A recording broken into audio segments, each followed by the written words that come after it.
Replacing a 2-port 10GE upstream board of the MA5600T. Record the cable connections.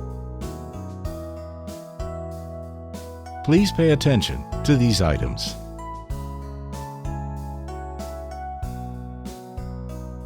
Remove the cables and optical modules.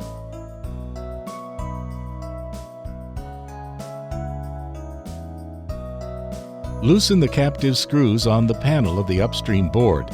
Pull the ejector levers to 90 degrees to the panel of the upstream board. Smoothly pull out the upstream board along the slot and dispose of the upstream board according to the specifications. Please pay attention to these items. Insert a new upstream board along the guide rails.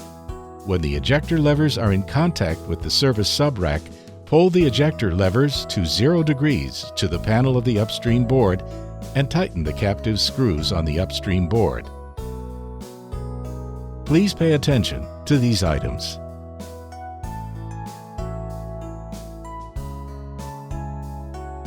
Insert the optical modules and connect the cables according to the recorded positions.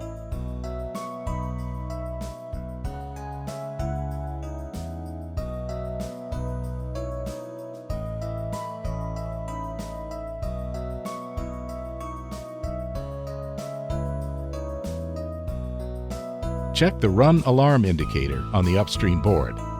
If the indicator blinks green once a second, the service board is running properly.